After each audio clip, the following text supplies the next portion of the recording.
Three things, 3 points I've found as a dad that wants to keep his sons entertained that keep happening in movies and film.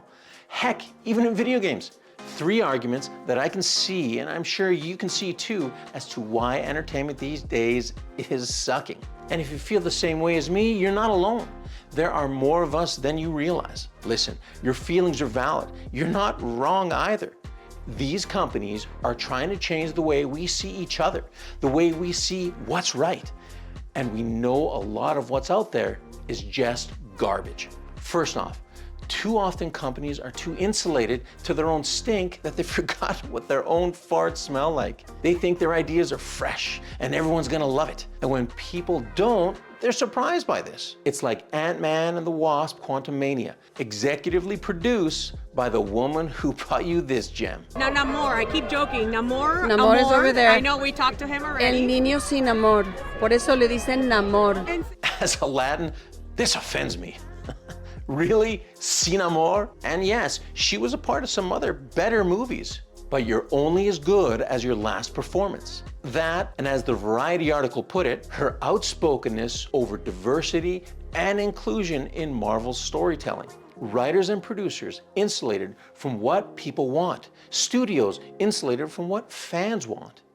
It's no wonder she was fired. Like Echo, which the moment that they announced that they would be releasing all 5 episodes at once, you knew they didn't believe in it. Even Kevin Feige felt the show was unreleasable before reshoots. Normally, extensive reshoots have been associated with troubled productions, budget overruns, and usually negatively affects the final product like it did here.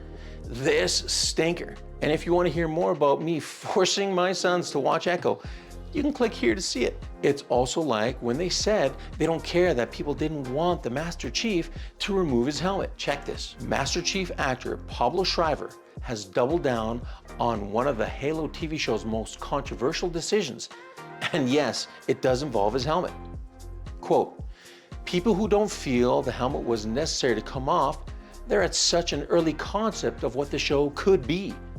Schreiber tells SFX magazine in a new issue which features Halo 2 Season 2 on the cover. In order to examine the discrepancies between these two versions of the character, Chief, John 117, you can't tell that story without taking the helmet off. If you don't agree with the helmet coming off in the show, you don't like our show, so there's no point discussing it. How's that fart smelling? Companies need to get out of their own bubbles, intentionally talk to fans, and not get caught up in my next point. But before I get to that, could you do me a solid and click the like button?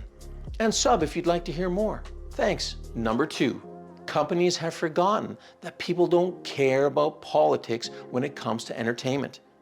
That they don't need to see their message on the screen or feel the need to have characters in a fictitious world mirror the real world. I don't need to see a middle-aged man with kids holding to the same ideologies about faith and government saving the world.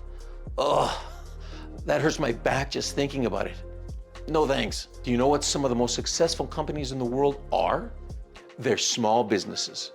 They can run from 5 to 500 people as staff, and they make up 60% of our economy. Not the Fortune 500 companies, not small government, small business. And how many of these small businesses care about politics and the culture war? Heck, I run a small business, and yet my pronoun status and gender beliefs aren't part of my business equations. Not race, not sex, just giving my customers what they want. And when it comes to the entertainment industry, what should they give the people? Entertainment. Businesses need to focus on their business. Show business needs to focus on shows. Entertaining people, not preaching to them. You've already got the customer with all your previous products, shows, and movies. And now, after all these years of loyalty and commitment by the fans, you're changing the focus from entertainment to the message, to ideology, feminism, sexism, gender pronouns. And you're surprised people are leaving? If we got into your product because of politics, then we'll stay. But if we got into your stuff because it was fun, entertaining, and an escape, why would you think we'd stay for any other reason? And finally, there are some movies and shows that are serious, are political, and they work. Why? Because they do this small thing, and it's pretty small. Can you guess what it is? Number 3, they respect the audience. Not every audience, their audience. Kids shows are successful because they respect the audience of kids. Female shows are successful because they respect the audience of other women. Military shows, sports shows, heck, even home reno shows. All shows respect their audience, not other people, not themselves or their trendy friends they're trying to impress, their audience. If I'm geeking out on Lord of the Rings, watching the movies again, reading the books to my boys, and I'm presented with the Rings of Power, you should know what my reaction is going to be.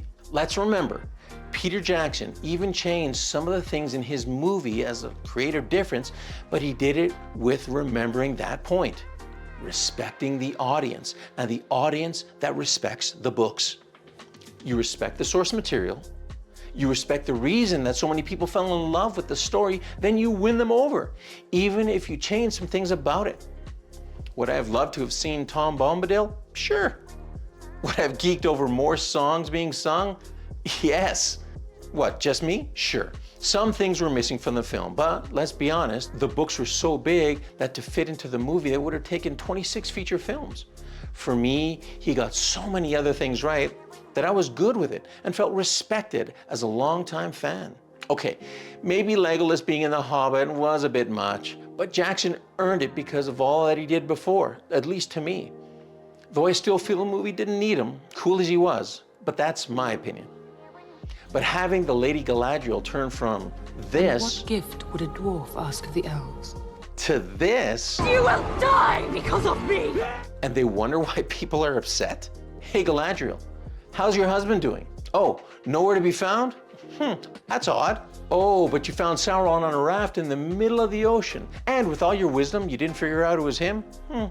Go figure. No respect of the characters or the audience that knows their crap. Look, I'm just a fan that's trying to find good entertainment for me and my boys. And when all this stuff comes out and stinks to high heaven, is filled with politics and doesn't show a lick of respect, something in me just wants to walk away.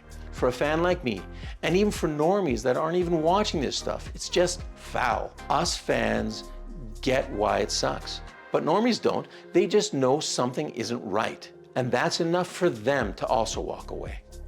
Hey, maybe I'm wrong, but tell me what you think down below.